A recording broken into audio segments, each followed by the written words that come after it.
semuanya, saya Gita Safitri Devi dan saya adalah content creator. Nah, kali ini saya akan berkolaborasi dengan Skill Academy. Apa itu Skill Academy? Dia itu adalah platform untuk belajar online buat kita-kita nih kalau kita mau ningkatin skill profesional dalam berbagai bidang.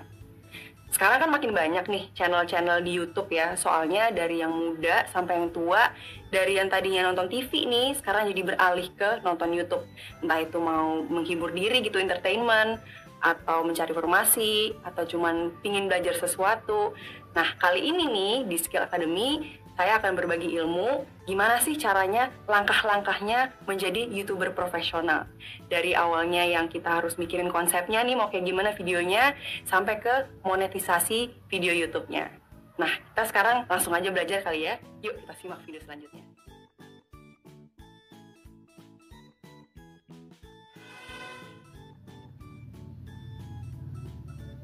Halo semuanya, kembali lagi di kelas Langkah Menjadi YouTuber Profesional bersama saya Gita Safitri.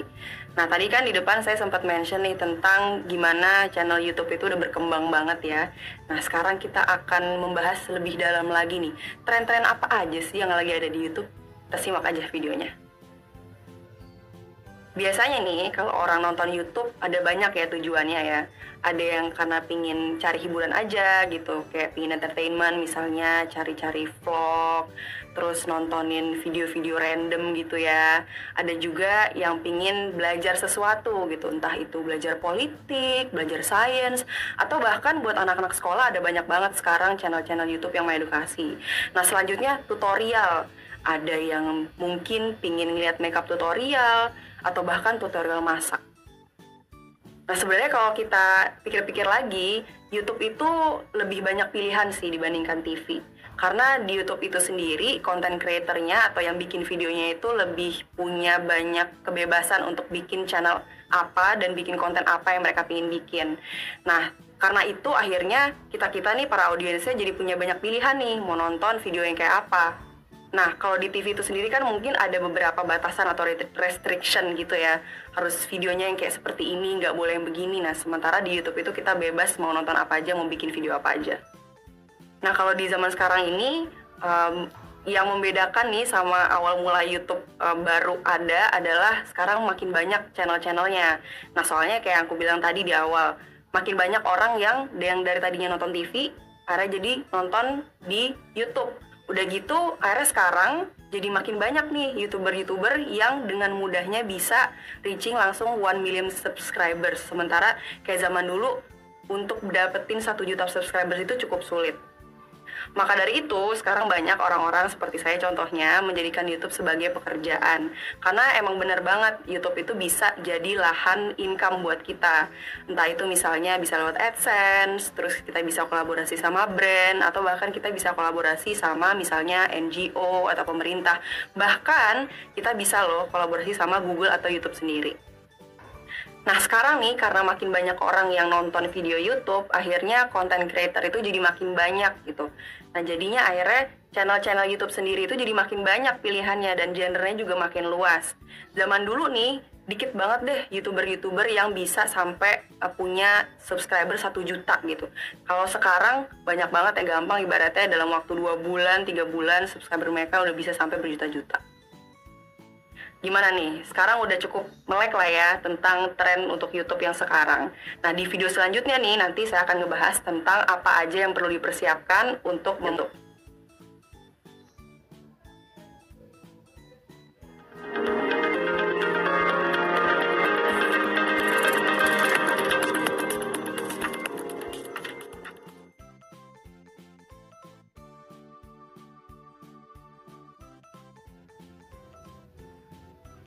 Halo semuanya, kembali lagi di kelas Langkah Menjadi YouTuber Profesional bersama saya Gita Safitri Devi. Nah, sekarang nih saatnya kita ngebahas tentang tahap awal gimana caranya kita membangun YouTube channel kita. Pertama, yang paling penting adalah kita harus memperkuat branding dari channel kita. Maksudnya di sini apa nih? Di sini maksudnya adalah foto dari channel kita, terus banner yang kita pakai untuk channel kita yang bagian atas tuh biasanya, dan juga watermark yang di video kita. Nah, desain untuk ketiga items ini tuh kalau bisa cohesive. Maksudnya kita harus bisa pakai warna yang sama. Terus kalau kita pakai font gitu, fontnya juga diusahakan sama. Terus diusahakan desainnya juga sesuai sama brandingan dari karakter kita juga dan dari channel kita itu sendiri. Nah, selain itu untuk watermark video ini kalau bisa kita pakai logo yang simple gitu, sesimpel mungkin biar orang itu bisa langsung ngeh kalau misalnya lagi nonton video kita nih. Terus yang gak kalah penting juga adalah membangun karakter. Maksudnya apa nih? Jadi kalau kita pingin bikin YouTube channel, terutama kalau kita individual gitu ya, sendiri-sendiri, yang membangun karakter dari YouTube channel kita ini gak cuma video-video yang kita bikin, tapi pembawaan kita pada saat merepresentasikan atau jadi MC di video kita tersebut.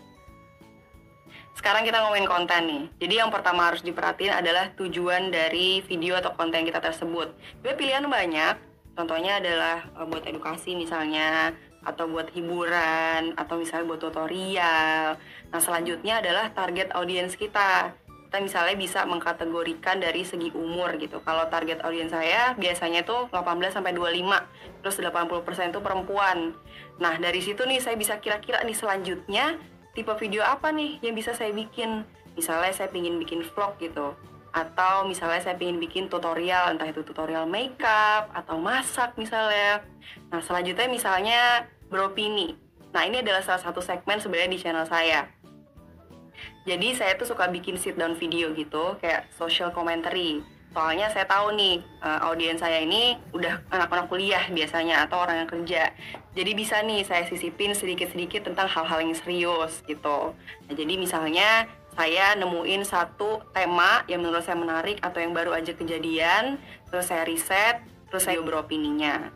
Atau misalnya kalau kalian suka sama musik dan kalian misalnya suka main instrumen atau suka nyanyi, kalian bisa banget bikin cover video. Dalam bikin konten sendiri itu penting buat kita untuk riset, buat dapetin ide-ide video baru. Kalau saya pribadi, saya banyak-banyakin nonton video-video di YouTube lain, misalnya di channel-channel lain. Nah, selanjutnya podcast itu juga kalau buat saya pribadi lagi juga bisa banget ngasih ide-ide kira-kira apa ya tema yang pingin saya bikin gitu, kira-kira video apa ya kira-kira yang bisa saya bikin supaya channel kita bisa selalu terlihat fresh. Selanjutnya nih kalau udah ada ide, biar nggak lupa, kita harus tulis nih kira-kira apa yang mau kita bikin. Selanjutnya kita bikin skrip atau alurnya. Ini penting banget, terutama untuk sit down video gitu sih, atau social commentary. Wajib banget bikin skrip, karena kan pasti kita banyak riset nih. Terus kita ada banyak banget dapat dari sumber dari mana aja. Nah, sumbernya ini make sure harus yang legit gitu. Jangan sampai informasi yang kita sampaikan itu ternyata salah. Nah, juga untuk video kayak travel vlog atau vlog biasa atau tutorial, penting juga buat kita bikin alur supaya kita bisa tahu shot apa yang kita butuhin untuk video tersebut. Nah, di sini kita mesti paham banget video apa yang bisa di-upload ke YouTube atau video apa aja yang bisa dimonetisasi di YouTube. Karena kadang-kadang misalnya kita udah bisa bikin, taunya misalnya video kita berisi musik-musik yang ada copyright-nya. Nah, itu nggak bisa tuh kita monetisasi. Atau misalnya tema yang kita pakai di video kita terlalu sensitif. Misalnya ngomongin perang lah katakanlah, atau ngomongin rasisme, atau misalnya ngomongin ekstremisme. Nah, itu biasanya terlalu sensitif untuk dimonetisasi. Nah, tadi kan kita udah ngebahas ya gimana caranya untuk bikin channel YouTube kita dari mulai branding sampai ke bikin konten nih. Nah, sekarang kalian bisa coba di rumah untuk tulis 10 ide video sesuai dengan jenis konten yang kalian sukai. Selanjutnya, kalian bikin rincian videonya nih. Jadi, kita bikin alurnya, terus skripnya, terus juga tentuin lokasi dan properti yang dibutuhin. Tadi kan kita udah ngomongin tentang perencanaan bikin konten itu sendiri. Nah, sekarang kita beralih ke proses syuting dan nanti editing. Nah, untuk proses syuting kita butuh alat. Nah, di sini kita butuh kamera, butuh lighting, butuh mikrofon, dan butuh tripod biasanya. Nah, untuk kamera sendiri sebenarnya kalau buat pemula nih, nggak butuh kamera-kamera yang fancy gitu kayak DSLR misalnya. Kita cukup dengan kamera HP aja udah bisa loh bikin video YouTube. Kamera-kamera sekarang HP-nya tuh udah canggih-canggih tuh. Atau misalnya buat pemula juga bisa pakai point and shoot kamera, dan itu juga gampang dipakainya. Nah, kalau untuk mikrofon sendiri sebenarnya orang-orang lebih seneng atau lebih willing ya untuk nonton video yang gambarnya nggak bagus-bagus amat, tapi audionya jernih. Jadi kalau kalian pingin invest ke alat apa ya yang saya butuhin nih untuk bikin video, pertama-tama invest aja di mikrofon. Jadi bisa misalnya kita beli audio recorder, atau kita bisa pakai clip on kamera yang nanti bisa dicolok ke HP kita juga. Selanjutnya adalah pembawaan diri kita nih di kamera pas lagi syuting. Kita harus interaktif, terus kita juga harus komunikatif, terus nggak boleh kaku-kaku banget ya kan. Sebenarnya ini juga tergantung sama target audience kita. Kalau target audience kita anak muda, ya kita kalau bisa yang ngomongnya casual aja gitu, kayak ngomong ke teman. Selanjutnya yang paling penting adalah kita harus percaya diri. Kalau bikin video itu kan kadang kita udah ngerencanain nih, tapi taunya realitanya ternyata berbeda sama rencana kita. Nah, kalau kita pengen jadi YouTuber yang profesional, kita harus bisa cepat tanggap dan peka terhadap situasi pas lagi syuting. Apalagi kalau situasinya outdoor, itu biasanya lebih banyak lagi tuh tantangannya. Entah misalnya ada orang-orang yang nggak mau masuk kamera, atau ternyata tempat yang mau jadi lokasi syutingnya itu ternyata nggak bisa dipakai. Intinya kita harus bisa-bisa mencari ide baru dan bisa inisiatif. Setelah proses syuting, footage-nya itu harus masuk proses editing. Nah, untuk itu kita butuh software untuk edit video kita. Guys, di sini ada banyak macam yang bisa kita pilih. Ada iMovie atau Final Cut Pro kalau kalian pakai MacBook, atau bisa pakai Adobe Premiere. Nah, kalau kalian pingin nambahin kayak animasi atau grafik, kalian bisa banget pakai After Effects. Selanjutnya, kita harus pilih footage sama audio yang barusan kita rekam. Nah, footage sama audionya kita potong-potong, selanjutnya kita sambung sesuai keinginan kita. Habis itu, supaya video kita nggak membosankan, kita bisa nambahin musik atau background di sini. Nah, di sini harus diperhatiin karena nggak semua musik bisa kita pakai. Ada musik-musik yang ada copyright-nya, jadi nanti videonya nggak bisa kita monetisasi. Nah, di YouTube itu sendiri ada fitur audio library. Ada banyak banget musik yang bisa kita pilih dan itu semua gratis bisa kita pakai. Atau nih, misalnya kita pingin pilih musik yang lebih elevated gitu ya, yang lebih bagus. Ada banyak banget di Google bisa dicari online music library, tapi itu berbayar. Biasanya sebulan kita harus bayar sekian dolar, tapi kita bisa pakai musik sebanyak yang kita mau dari sana. Yang terakhir adalah kita harus pakai thumbnail video kita, biar menarik nih, biar nanti orang pas ngeliat video kita di YouTube dia mau nonton, mau ngeklik gitu. Nah, maka dari itu video yang kita pakai thumbnailnya harus menarik, harus simple, harus jelas. Terus thumbnail ini bisa kita tambahin keyword, jadi supaya orang yang ngelihat video kita, ngelihat thumbnail kita, udah tahu nih kira-kira tema videonya apa tanpa harus ngelihat judulnya. Nah, tadi kan udah ada nih ya, kamu bikin 10 ide video nih, mana yang kira-kira mau dibikin. Nah, sekarang coba pilih satu dari 10 ide tersebut untuk dibikin videonya. Selanjutnya kamu mulai proses syuting, terus diedit videonya. Selanjutnya jangan lupa untuk bikin thumbnail untuk video tersebut. Nah, tadi kan kita udah ngomongin nih tentang ngerencanain konten, terus kita juga ngomongin eksekusinya dari proses syuting sampai editing juga. Nah, sekarang kita ngomongin tentang aspek yang gak kalah penting, yaitu interaksi dengan viewers. Nah, ada apa aja sih ragam interaksinya? Kita simak video selanjutnya.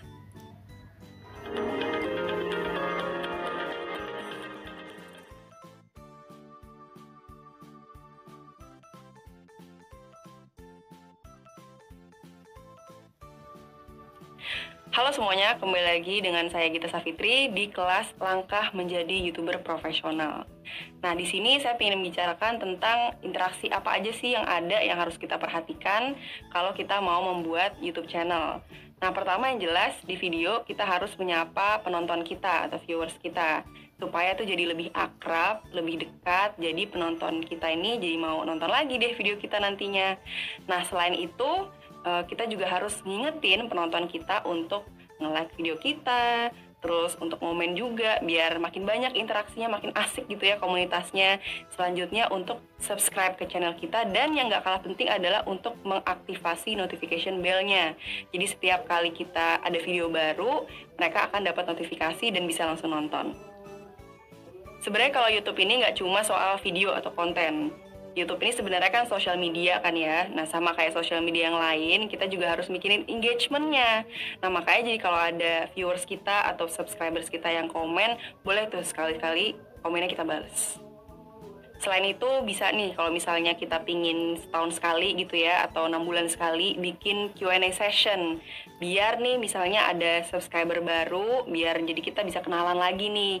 Kita siapa, terus kita ini tinggalnya di mana, kerjanya ngapain dan segala macamnya. Dan untuk subscriber lama, dengan Q&A session ini kita bisa ngasih updatean baru ke mereka tentang diri kita dan tentang channel kita. Selanjutnya, kalau jadi YouTuber kita harus stay relevant, biar kita nggak ditinggalin sama subscribers kita atau penonton kita, biar mereka bisa tetap terus nonton video kita. Salah satunya adalah konten-konten kita harus selalu menarik dan up to date. Misalnya kayak saya kan bikin konten beropini nih, jadi saya nggak boleh nih yang namanya ketinggalan sama berita-berita luar negeri atau berita lokal gitu. Saya harus selalu nonton biar nanti konten-konten saya ya tetap update sama apa yang baru aja terjadi. Atau misalnya kalian lifestyle vlogger gitu ya, atau beauty vlogger. Bisa juga misalnya kalian suka bikin tutorial produk makeup. Nah, kalian harus stay updated sama produk-produk apa aja yang baru launch di market, biar kalian bisa langsung bikin videonya. Dan yang nggak kalah penting adalah kita harus stay true to ourselves. Jangan dibuat-buat dan pede aja. Intinya itu sebenarnya subscriber kita, kenapa dia tertarik sama channel kita, sama konten kita, sebenarnya mayoritas karena kita yang apa adanya gitu. Kita yang sebenarnya asik-asikan aja di kamera. Sebenarnya kalau konten kita asik, kalau kitanya juga asik, orang-orang juga nontonnya juga akan enak. Selanjutnya, biar kita tetap tahu nih kira-kira konten apa yang disukain sama penonton kita, mereka pinginnya nonton apa, kita bisa banget loh tanya mereka dan minta feedback dari mereka.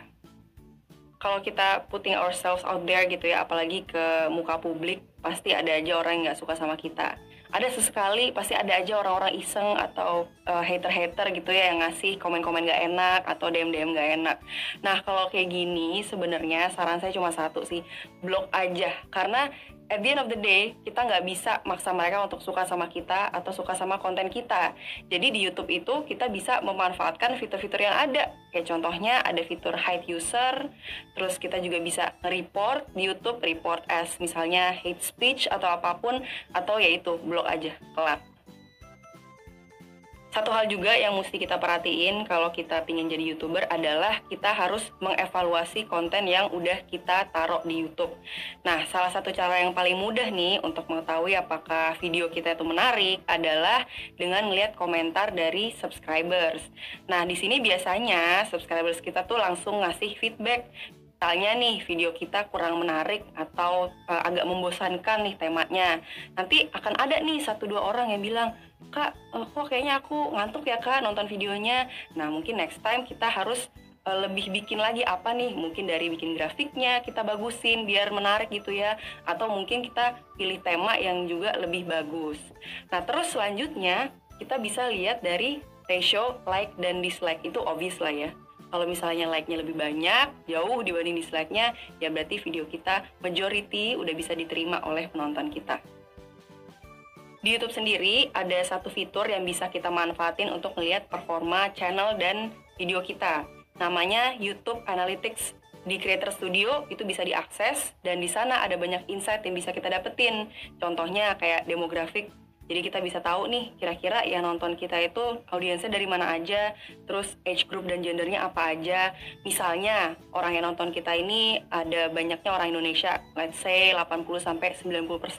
Nah, berarti ya udah next time video yang kita bikin ya harus bahasa Indonesia. Traffic source juga adalah insight yang penting banget yang bisa didapetin dari YouTube Analytics. Nah, traffic source ini ngasih tahu kalian kira-kira orang itu nemuin video kalian tuh dari mana. Bisa dari browse feature-nya mereka, dari timeline-nya mereka di YouTube, atau misalnya dari media sosial, contohnya dari Instagram atau dari Twitter. Nah, biasanya dengan informasi tersebut nih, misalnya contohnya kelihatannya kayak, wah di Instagram sama Twitter kurang ya ternyata orang-orang yang nemuin video dari sini. Ya udah, next time kita bisa memaksimalkan marketing di sana. Satu insight yang menurut saya pribadi paling penting adalah audience retention. Nah, insight yang ini ngasih lihat dari video kita nih keseluruhan kira-kira hanya beberapa menit yang ditonton sama audiens.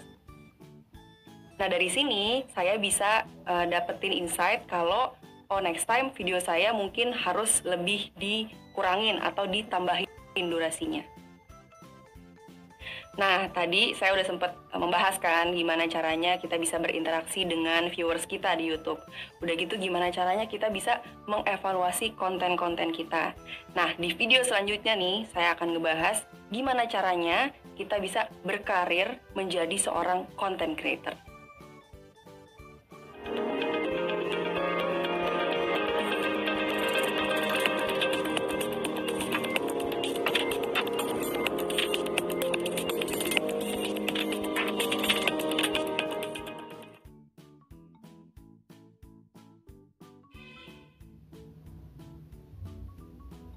Halo semuanya, kembali lagi dengan saya Gita Safitri di kelas Langkah Menjadi YouTuber Profesional. Nah, tadi kan kita sempat ngomong sedikit nih tentang YouTube yang bisa kita jadikan karir. Nah, sebelum itu semua, ada satu hal yang perlu kita perhatikan, yaitu video-video yang kita bikin nih di channel kita harus disadari keberadaannya oleh YouTube. Maksudnya gimana nih? Jadi, kalau orang nge-search nih video apa, misalnya pakai keyword tertentu ya di search bar gitu, nah kita harus make sure kalau video kita ada di page pertama lah, atau paling nggak yang kedua lah, pokoknya yang atas-atas. Nah, gimana ya caranya? Kalau ngomongin tentang kolom pencarian atau search engine, ada satu term yang perlu kita pelajarin. Namanya SEO atau Search Engine Optimization. Soalnya SEO ini nih yang bakal memutuskan video kita itu bakal ada di rekomendasi teratas oleh YouTube. Ada beberapa hal yang bisa kita perhatikan untuk mengoptimalkan SEO dari video kita. Yang pertama adalah jumlah view dan dari watch duration video kita. Makin banyak nih view dari video kita, terus makin lama juga video kita ditonton sama para audiens, udah jelas video kita akan masuk di ranking yang paling atas di rekomendasi YouTube.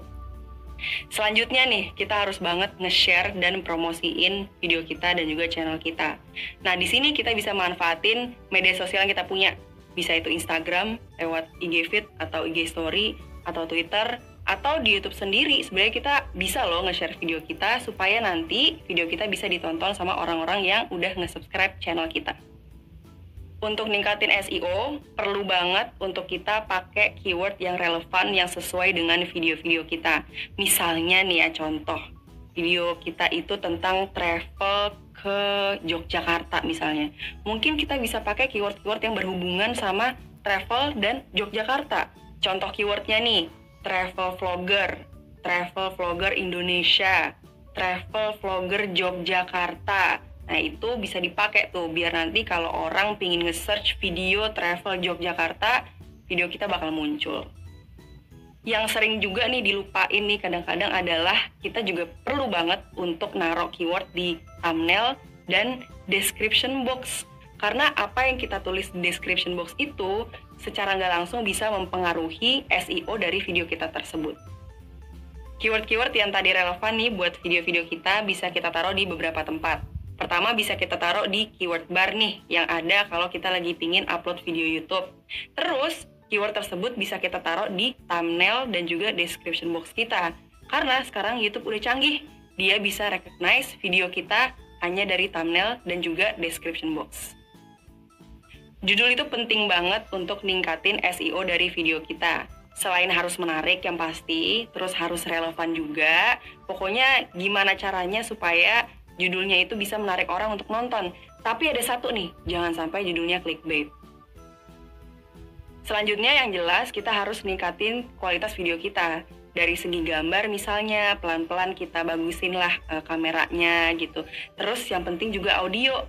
Karena kayak yang sempat saya bilang tadi di awal, sebenarnya orang-orang itu lebih prefer untuk nonton video yang gambarnya sebenarnya oke-oke aja tapi audionya jernih.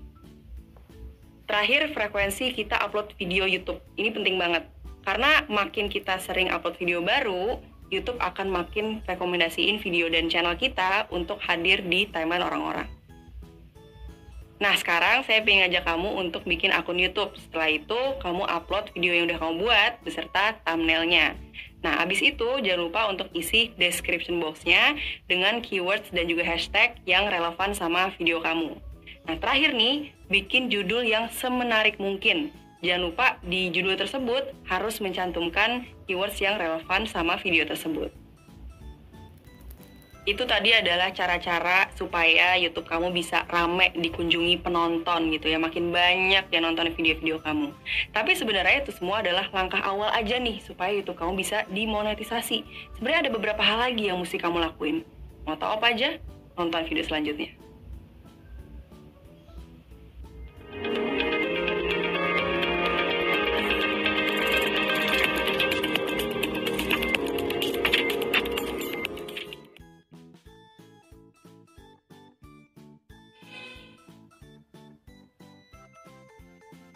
Halo semuanya, saya Gita Safitri. Kembali lagi di kelas Langkah Menjadi YouTuber Profesional. Nah, sekarang kita udah akhirnya nih berada di bagian yang paling ditunggu-tunggu, yaitu gimana caranya kita bisa memonetisasi YouTube channel kita. Sebenarnya ada banyak banget caranya supaya kita bisa menghasilkan uang dari membuat video YouTube. Apa aja dan gimana sih caranya? Ada beberapa hal yang bisa kita lakuin untuk bisa menghasilkan uang dari YouTube channel. Nah, yang pertama adalah dengan mengaktifasi AdSense, di mana video kita ini kita kasih iklan. Iklannya itu bisa di depan video kita, terus di tengah-tengah, ataupun di akhir. Nah, untuk mengaktifasi AdSense ini, ada beberapa syarat yang diberikan oleh YouTube sendiri. Pertama, channel kita harus punya paling enggak 1000 subscribers. Udah gitu, watch time-nya harus minimal 4000 jam. Nah, setelah itu channel kita harus aktif minimal 12 bulan. Nah, syarat ini sebenarnya suka berubah-ubah, jadi paling bagus kalau kita selalu update di blog dari YouTube sendiri. Selanjutnya adalah endorsement, di mana ada suatu brand nih meminta kita untuk mempromosikan atau mengiklankan produknya mereka. Nah, di sini ada beberapa hal yang perlu kita perhatiin. Pertama, kita harus making sure kalau brandnya dan produknya ini legit. Jadi maksudnya itu terpercaya, gak shady gitu lah ya. Terutama untuk orang-orang dari beauty vlogger nih. Karena banyak banget kan ada kosmetik-kosmetik yang palsu kayak gitu. Selanjutnya, kita harus ngomongin nih sama brandnya. Tipe endorsement yang paling bagus apa ya kira-kira yang tetap harus sesuai sama branding dari channel kita. Misalnya, si brand mau lebih hard sell nih ya. Atau bisa juga soft sell misalnya. Selanjutnya yang penting adalah walaupun ya ini tuh adalah paid partnership atau endorsement, kita juga tetap harus jujur supaya subscribers kita tetap percaya sama kita. Selanjutnya adalah affiliate marketing. Nah, di sini nih yang ngebedain antara endorsement dengan affiliate marketing adalah kalau endorsement itu kan kita udah dibayar di muka lah istilahnya sama suatu brand yang ngasih kita produk di mana kita harus mengiklankan produk tersebut. Sementara kalau affiliate marketing biasanya kita dapetin link khusus atau kode referral. Jadi tiap kali orang pakai kode atau link tersebut, kita akan dapat komisi. Jadi makin banyak kita publish nih kalau ini pakai kode gue ya, gitu, atau pakai link gue ya. Nah, itu akan makin banyak kita dapat pendapatan. Nah, kalau kita udah jadi content creator nih, sebenarnya kita bisa bergabung sama suatu manajemen gitu. Nah, di sini namanya itu adalah Multi Channel Network atau MCN. Nah, MCN ini sebenarnya gunanya itu ngebantu kita untuk menghubungin kita sama banyak brand supaya kita banyak dapat endorsement lah katakanlah. Dan juga dia juga bisa ngebantu supaya kita lebih punya banyak audience. Nah, tapi kalau kita gabung sama MCN, pendapatan kita dari YouTube itu harus kita split. Nah, splitnya itu tergantung sama gimana kontrak kita sama MCN tersebut. Bisa 70-30 atau 60-40. Pokoknya kita harus pikir sendiri kira-kira kita butuh nggak sih support dari mereka. Karena kalau misalnya kita udah dapet sekitar 100k subscribers, kita tuh bisa langsung dapet partner manager langsung dari YouTube sendiri dan itu gratis. Kita nggak harus nge-split apa-apa. Dan tugas mereka itu sebenarnya sama. Mereka tuh bisa ngehubungin kita sama banyak campaign, banyak brand, banyak NGO. Setelah itu mereka juga bisa bantuin kita untuk reaching audience yang lebih banyak dengan ngebacain YouTube Analytics kita. Nah, itu tadi cara-cara supaya channel kamu bisa menghasilkan uang. Nah, sekarang kita udah sampai di akhir course nih. Tadi kita udah bahas lengkap banget. Dari awal gimana cara kita bikin konten, terus proses syuting, editing, interaksi, terus evaluasi konten, terus SEO-nya, sampai ke monetisasi YouTube channel kita. Nah, tapi jangan berhenti di sini aja ya. Ayo langsung dilakuin dan jangan lupa untuk kerjain post testnya. Sampai jumpa!